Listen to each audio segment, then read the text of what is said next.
अस्सलाम वालेकुम students, hope कि आप सब लोग खैरियत से होंगे। और इस लेक्चर में लेक्चर 9B है हमारे पास। पिछले लेक्चर में हम लोगों ने मेमोरी के बारे में पढ़ा था और इस लेक्चर में हम लोग सिस्टम यूनिट के बारे में पढ़ेंगे। दोस्तों, अगर हम कंप्यूटर को देखें तो कंप्यूटर में हमारे पास आउटपुट डिवाइसेस होते हैं, इनपुट डिवाइसेस होते हैं और स्टोरेज डिवाइसेस होते हैं।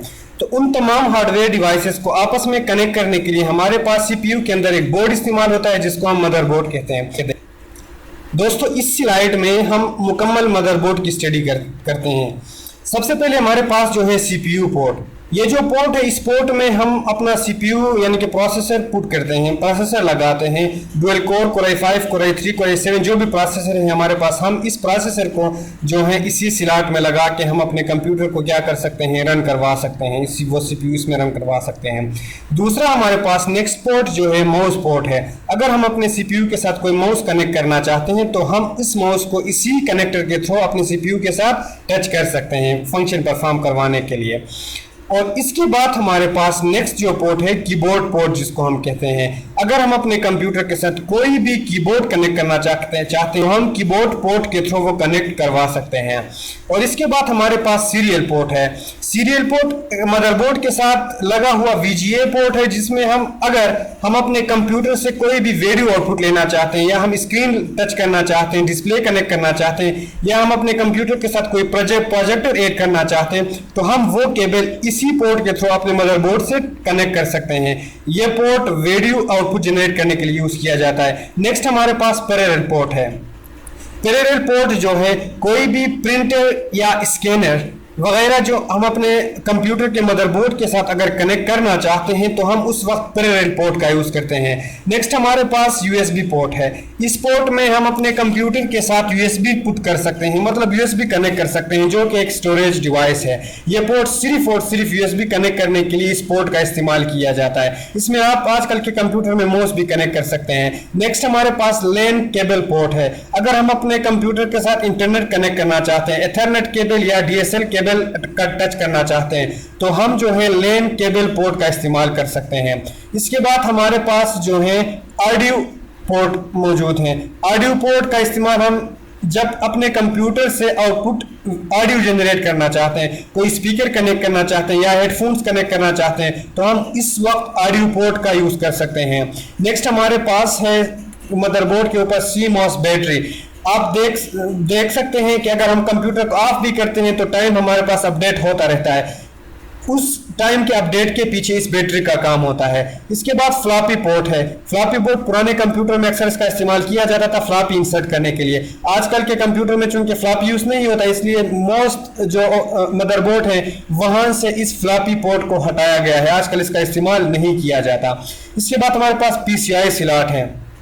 PCI स्लॉट हमारे कंप्यूटर के मदरबोर्ड में वो स्लॉट है जिसमें हम एक्स्ट्रा मॉडेम लगा सकते हैं, नेटवर्क हार्डवेयर लगा सकते हैं, साउंड कार्ड लगा सकते हैं या वीडियो कार्ड। अब इस स्लॉट के थ्रू हम अपने मदरबोर्ड के साथ मुख्तलिफ कार्ड टच करके मुख्तलिफ काम परफॉर्म करवा सकते हैं, जैसे कि extra modem, hardware, sound card या वीडियो कार्ड। इन पोर्ट के थ्रू हम टच करवा सकते हैं। नेक्स्ट हमारे पास AGP स्लॉट है। AGP स्लॉट जो है, आप अपने कंप्यूटर के साथ अगर कोई हाई डिफिनेशन का गेम खेल रहे हैं तो उस वक्त आप ग्राफिक कार्ड जो इस्तेमाल कर रहे हैं हाई डिफिनेशन के लिए, तो वो ग्राफिक कार्ड आप AGP स्लॉट में पुट करके फंक्शन परफॉर्म करवा सकते हैं। इसके बाद हमारे पास हीट सिंक है। हीट सिंक का ओनली फंक्शन जो है वो प्रोसेसर को कूल डाउन करना है। अगर प्रोसेसर हीट अप हो जाए तो ये जो डिवाइस है, ये डिवाइस उसको कूल डाउन करने के लिए मदरबोर्ड पे लगा हुआ है। ये उसको कूल डाउन करके उसका जो हीट है उसको क्या कर देता है, खत्म कर देता है। इसके बाद आपके पास रैम स्लॉट है। अगर आपने प्राइमरी मेमोरी बढ़ाना है तो आपके पास रैम स्लॉट है जिसमें आप अपने कंप्यूटर का रैम लगा सकते हैं। रैम मतलब रैंडम एक्सेस मेमोरी, जिसके बारे में पिछले स्लाइड में मैंने आप लोगों को बताया था। वो सारे रैम इस रैम स्लॉट जो है इसमें लगते हैं। तो लास्ट हमारे पास जो है लास्ट पोर्ट जिसको आप पावर कनेक्टर कहते हैं। अब इस मदरबोर्ड को परफॉर्म रन करने के लिए, फंक्शन परफॉर्म करवाने के लिए बाहर से जो पावर सप्लाई आता है, इस पावर सप्लाई को हम अपने पावर कनेक्टर में इन करके इस मदरबोर्ड को सप्लाई देते हैं ताकि ये जितने भी हार्डवेयर इस मदरबोर्ड के साथ टच है वो फंक्शन परफॉर्म कर सके। सो होप कि आप लोग मदरबोर्ड के बारे में समझ गए होंगे। नेक्स्ट स्लाइड में हम इसको और भी एक्सप्लेनेशन के साथ देखते हैं कि इसमें कौन से डिवाइसेस का काम क्या है। अच्छा, नेक्स्ट स्लाइड में हमारे पास है CPU। अब हम ओनली CPU को उठा के देखते हैं स्लाइड में। कि सीपीयू के अंदर क्या होता है। सीपीयू को दोस्तों हम लोग दो हिस्सों में डिवाइड करते हैं। एक को हम एएलयू कहते हैं, मतलब अर्थमेटिक लॉजिक यूनिट, और दूसरे को हम कंट्रोल यूनिट कहते हैं।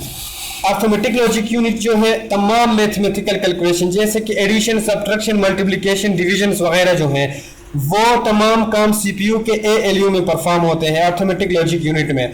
अगर इससे हट के कोई काम है जैसे कि कंट्रोल सिस्टम, फॉर एग्जांपल मैं कोई वीडियो प्ले करना चाहता हूँ, उस वीडियो को सेकेंडरी मेमोरी से उठाना, प्राइमरी मेमोरी तक पहुंचाना, और प्राइमरी मेमोरी से फिर उसको प्रोसेसर तक पहुंचाना, प्रोसेसर के बाद उसको स्क्रीन की तरफ थ्रो करना, ये तमाम काम कंट्रोल यूनिट का होता है।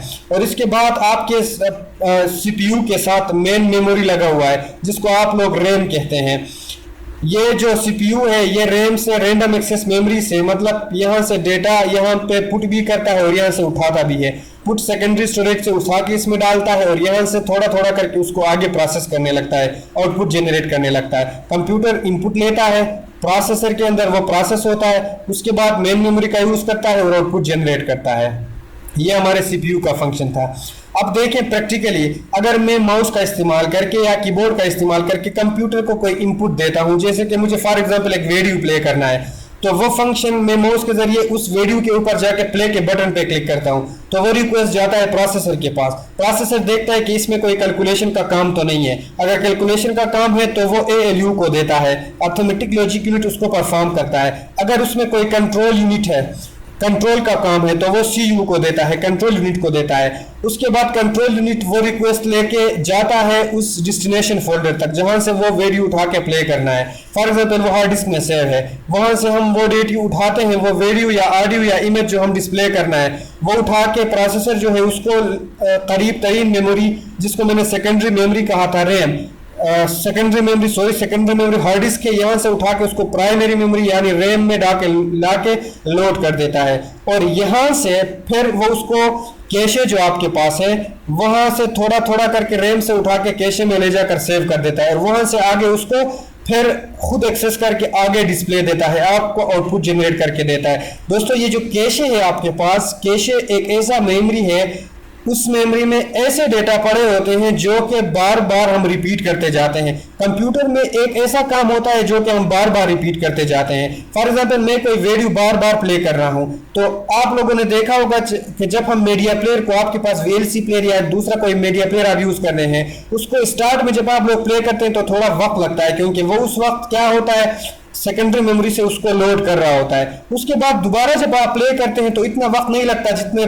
पहले आप लोगों का वक्त लगा था, क्योंकि उस वक्त वो वीएलसी को उठा के या मीडिया प्लेयर को उठा के कैशे में डाल दिया होता है, कैशे में लोड कर चुका होता है और फिर उसको सेकेंडरी मेमोरी दोबारा एक्सेस करने की जरूरत नहीं होती, वो डायरेक्टली कैशे से उसको प्रोसेसर को फीड करता है। तो दूसरी बार जब आप प्ले करते हैं तो इतना टाइम नहीं लगता और इसके बाद जो है आउटपुट जनरेट करके डिस्प्ले की फॉर्म में आपकी स्क्रीन में वो आपको डिस्प्ले होता है।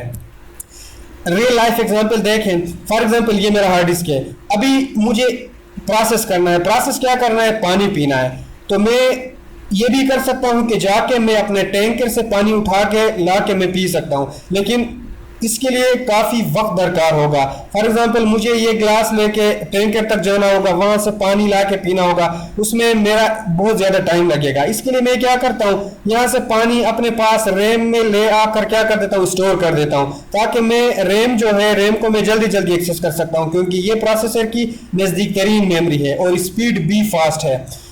इसके अलावा फिर ये कहता है कि नहीं, रैम से भी जो है एक्सेस करने में टाइम बहुत ज़्यादा लगता है, तो वो डेटा को उठा के फिर कैशे में ला के लोड कर देता है। कैशे में वो डेटा लोड होते हैं जो बार बार जो है सीपीयू बार बार जिनको प्रोसेसर यूज करता है, तो वो ला के कैशे में डाल देता है। फिर कैशे के बाद एक और मेमोरी है आपके पास जिसको आप लोग रजिस्टर कहते हैं, जो कि टेम्परेरी मेमोरी है, प्रोसेसर के अंदर मौजूद होते हैं। फिर देखें आप लोग उसको और कैशे से भी उठा के वो रजिस्टर में डाल देता है और रजिस्टर से फिर वो आहिस्ता आहिस्ता प्रोसेस करने लगता है।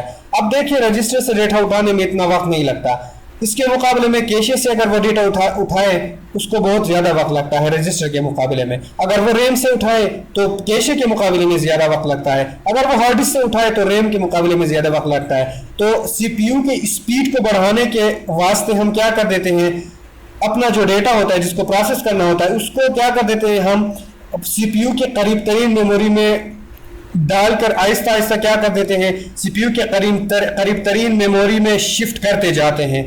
हार्ड डिस्क से उठा के रैम में डाल दिया, रैम से कैशे में डाल दिया, कैशे से मैंने उसको रजिस्टर में लोड कर दिया, रजिस्टर से फिर मैंने प्रोसेसर को फीड कर दिया।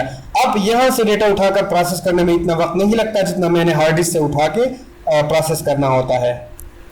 नेक्स्ट देखें, मैग्नेटिक टेप आपके पास हार्ड डिस्क या मेमोरी वगैरह होते हैं, वो साइज में बहुत ज़्यादा होते हैं, बड़े होते हैं, लेकिन स्पीड इनका कम होता है। इसके मुकाबले में मेन मेमोरी स्पीड के लिहाज से फास्ट होते हैं लेकिन साइज के लिहाज से कम होते हैं। कैशे जो है मेन मेमोरी के मुकाबले में साइज में कम होते हैं लेकिन स्पीड में जो है स्पीड फास्ट होता जाता है और साइज जो है कम होता जाता है।